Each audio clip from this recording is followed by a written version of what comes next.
नमस्कार दोस्तों, यूगो exam online में मुख्य सेविका प्रैक्टिस क्लास में आप सबका स्वागत है। तो चलिए शुरू करते हैं। प्रश्न है, अनाज और दाल के अंकुरण के बारे में क्या सही नहीं है। ऑप्शन है विटामिन सी की मात्रा ज़्यादा होना, विटामिन बी की मात्रा ज़्यादा होना, पोषण विरोधक अंश का ज़्यादा होना या पकने में कम समय लगना। तो इसका राइट आंसर क्या हो जाएगा? तो इसका राइट आंसर सी हो जाएगा, पोषण विरोधक अंश का ज़्यादा होना। अगला प्रश्न है, प्याज काटते वक्त हमें इस कारण रोना आता है। ऑप्शन है सल्फर यौगिक से, एंजाइम की क्रिया से, वाष्पशील सल्फर के उत्पन्न से या सभी से। तो इसका राइट आंसर क्या हो जाएगा? तो इसका राइट आंसर ए हो जाएगा, सल्फर यौगिक से। अगला प्रश्न है, स्ट्रॉबेरी या चेरी जैम को जमाने के लिए उसमें क्या मिलाया जाता है। ऑप्शन है नमक, नींबू का रस, गंधकाम्ल या आलू। तो इसका राइट आंसर क्या हो जाएगा? तो इसका राइट आंसर बी हो जाएगा, नींबू का रस। अगला प्रश्न है, निम्न में से कौन सी पैकिंग अपूर्तित पैकिंग का उदाहरण है। टेट्रा डिब्बा, कागज की थैली, दूध की बोतल, प्लास्टिक थैली, एल्युमिनियम पर्ण। ऑप्शन है सी और बी सही है, ए और ई सही है, ई और डी सही है, ए और सी सही है। तो इसका राइट आंसर क्या हो जाएगा? तो इसका राइट आंसर डी हो जाएगा, ए और सी सही है। तो टेट्रा पैक डिब्बा और दूध की बोतल। अगला प्रश्न है, जैम और जेली परिरक्षण के लिए चीनी का कितना साधारण रख सकते हैं। ऑप्शन है 65%, 75%, 40% या 50%। तो इसका राइट आंसर क्या हो जाएगा? तो इसका राइट आंसर ए हो जाएगा, 65%। अगला प्रश्न है, दूध को चिपकाने के लिए इस्तेमाल किया जाने वाला समय और तापमान है। ऑप्शन है 72 सेल्सियस से 15 मिनट, 72 सेल्सियस से 15 सेकेंड, 72 सेल्सियस से 30 सेकेंड या 72 सेल्सियस से 30 मिनट। तो इसका राइट आंसर क्या हो जाएगा? तो इसका राइट आंसर बी हो जाएगा, 72 सेल्सियस से 15 सेकेंड। अगला प्रश्न है, गर्भावस्था में महिलाओं द्वारा अपने आहार में आयोडीन की पर्याप्त मात्रा न लेने से प्रायः शिशुओं में कौन सा रोग हो जाता है। ऑप्शन है मिक्सिडिमा, क्रेटिनिज्म, घेंघा, रेक्टस। तो इसका राइट आंसर क्या हो जाएगा? तो इसका राइट आंसर बी हो जाएगा, क्रेटिनिज्म। अगला प्रश्न है, जब कोई दो अमिश्रणीय द्रव एक साथ मिश्रित किए जाते हैं तो क्या बनता है। ऑप्शन है एरोसोल, इमल्सन, जेल, सोल। तो इसका राइट आंसर क्या हो जाएगा? तो इसका राइट आंसर बी हो जाएगा, इमल्सन। अगला प्रश्न है, बच्चों में कल्पनात्मक खेलों का विकास होता है। ऑप्शन है 2 वर्ष में, 6 वर्ष में, 4 वर्ष में या 1 वर्ष में। तो इसका राइट आंसर क्या हो जाएगा? तो इसका राइट आंसर बी हो जाएगा, 6 वर्ष में। अगला प्रश्न है, बच्चों में पाए जाने वाले भाषा संबंधी दोष क्या नहीं हैं। ऑप्शन है गलत उच्चारण, अस्पष्ट उच्चारण, हकलाना या धीरे धीरे बोलना। तो इसका राइट आंसर क्या हो जाएगा? तो इसका राइट आंसर डी हो जाएगा, धीरे धीरे बोलना। अगला प्रश्न है, 2 वर्षीय बालक के शब्दकोश में अधिक कितने शब्द हो सकते हैं। ऑप्शन है 250, 500, 1000 या 2000।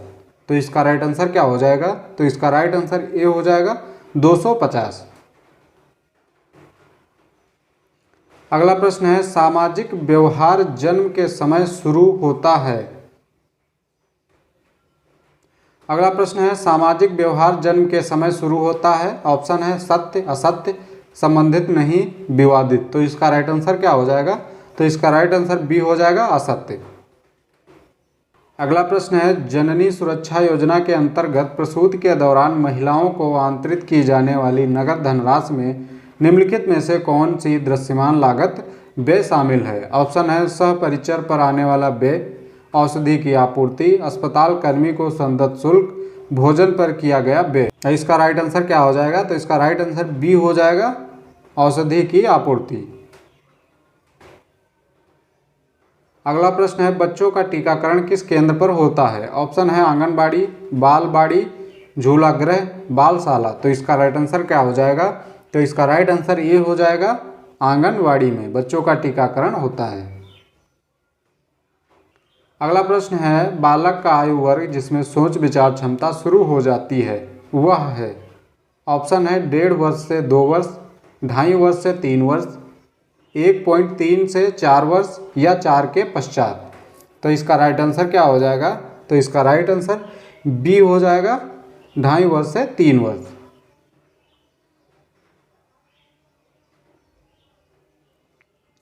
अगला प्रश्न है क्रियात्मक समन्वय का अर्थ दो मांसपेशियों का आपसी समन्वय है।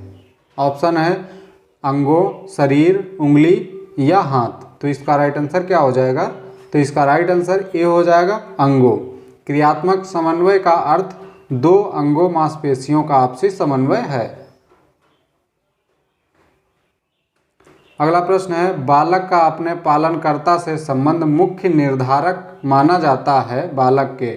ऑप्शन है संज्ञानात्मक विकास का, वृद्धि एवं विकास, स्वभाव, संज्ञानात्मक एवं संवेगात्मक विकास। तो इसका राइट आंसर क्या हो जाएगा? तो इसका राइट आंसर डी हो जाएगा, संज्ञानात्मक एवं संवेगात्मक विकास। अगला प्रश्न है WHO के अनुसार शिशुओं के भोजन के लिए स्तनपान एकमात्र इष्टतम तरीका है, इसे कब तक किया जाना चाहिए?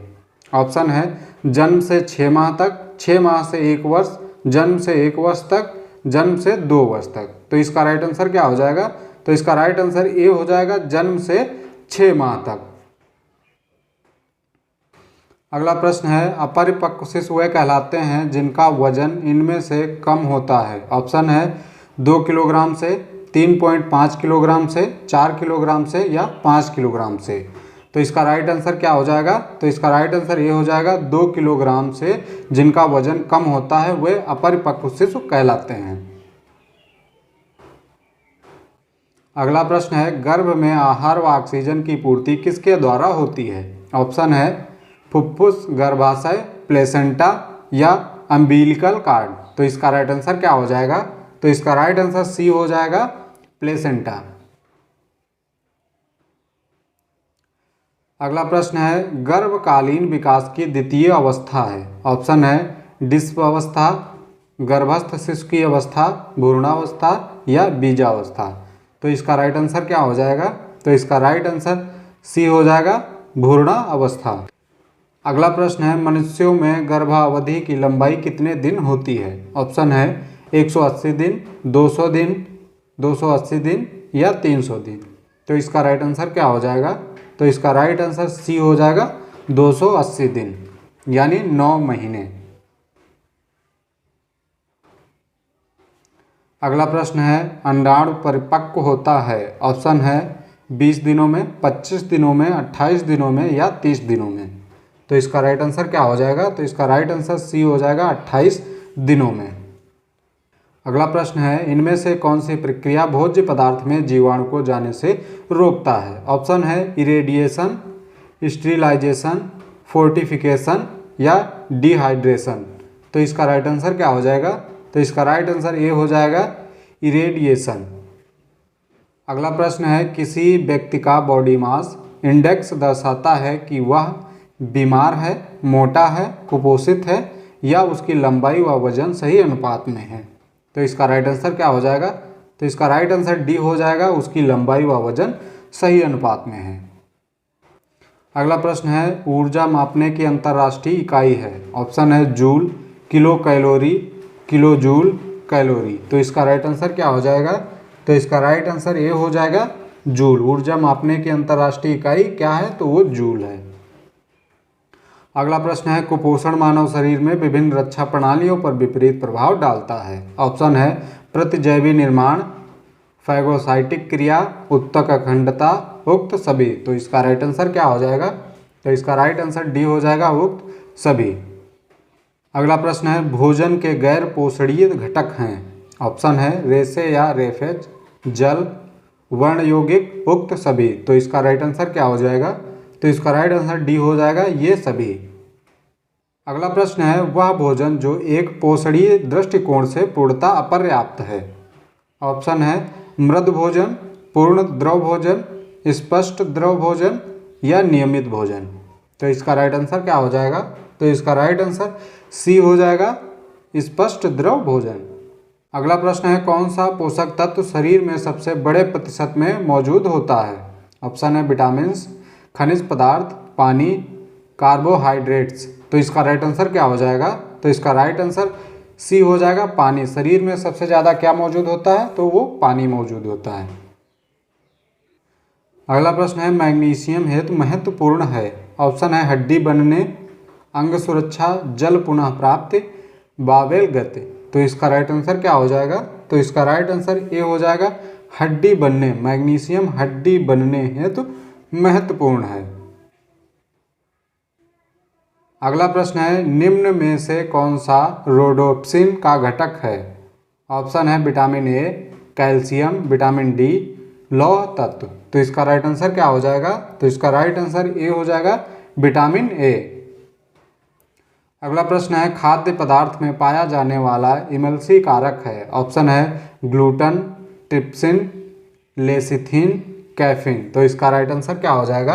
तो इसका राइट आंसर सी हो जाएगा, लेसिथिन। अगला प्रश्न है, शरीर के ग्लूकोज की संग्रहित अवस्था है। ऑप्शन है ग्लिसरोल, ग्लाइकोजेल, ग्लेक्टोज, ग्लूकागोन। तो इसका राइट आंसर क्या हो जाएगा? तो इसका राइट आंसर बी हो जाएगा, ग्लाइकोजेन। अगला प्रश्न है, प्रोटीन में नाइट्रोजन का प्रतिशत होता है। तो प्रोटीन में नाइट्रोजन का कितना प्रतिशत होता है? ऑप्शन है 16%, 15, 14 या 17%। तो इसका राइट आंसर क्या हो जाएगा? तो इसका राइट आंसर ये हो जाएगा 16%। प्रोटीन में नाइट्रोजन का कितना प्रतिशत होता है? तो ये 16% होता है। अगला प्रश्न है, परामर्श का अर्थ होता है। ऑप्शन है सलाह लेना या परामर्श लेना, सलाह देना, ए और बी दोनों, उपयुक्त में से कोई नहीं। तो इसका राइट आंसर क्या हो जाएगा? तो इसका राइट आंसर ये हो जाएगा, परामर्श का अर्थ क्या होता है? तो ये सलाह लेना या परामर्श देना। अगला प्रश्न है, परामर्श की आवश्यकता क्यों पड़ती है? ऑप्शन है प्रार्थी को अपनी समस्याओं को दूर करने के लिए आत्मनिरीक्षण का विकास करना, समस्याओं को अपनी कमजोरी बताना, समस्याओं के प्रति उदासीनता, या कोई नहीं। तो इसका राइट आंसर क्या हो जाएगा? तो इसका राइट आंसर ये हो जाएगा, प्रार्थी को अपनी समस्याओं को दूर करने के लिए आत्मनिरीक्षण का विकास करना। अगला प्रश्न है, परामर्श और परामर्श प्राप्तकर्ता व परामर्शदाता के बीच कैसा संबंध होना चाहिए? ऑप्शन है मैत्रीपूर्ण, उदासी, ए और बी कोई नहीं। तो इसका राइट आंसर क्या हो जाएगा? तो इसका राइट आंसर ये हो जाएगा, मैत्रीपूर्ण। परामर्श और परामर्श प्राप्तकर्ता व परामर्शदाता के बीच मैत्रीपूर्ण संबंध होना चाहिए। अगला प्रश्न है, राष्ट्रों के मध्य भ्रातृत्व भावना बढ़ाने के लिए यूनिसेफ को किस वर्ष शांति का नोबेल पुरस्कार दिया गया था? ऑप्शन है 1955, 1960, 1965 या 1970। तो इसका राइट आंसर क्या हो जाएगा? तो इसका राइट आंसर सी हो जाएगा, 1965। अगला प्रश्न है, संयुक्त राष्ट्र जनसंख्या कोष के आंकड़ों के अनुसार विश्व में कुशल स्वास्थ्य कर्मियों के संरक्षण में होने वाले जन्म की प्रतिशतता कितनी है? ऑप्शन है 70%, 75%, 82% या 84%। तो इसका राइट आंसर क्या हो जाएगा? तो इसका राइट आंसर सी हो जाएगा, 82%। वर्तमान में कुल 82% बच्चों का जन्म कुशल एवं प्रशिक्षित स्वास्थ्य कर्मियों के संरक्षण में हो रहा है। आज की क्लास कैसी लगी कमेंट बॉक्स में जरूर बताएं। मिलते हैं अगली वीडियो में, तब तक के लिए जय हिंद।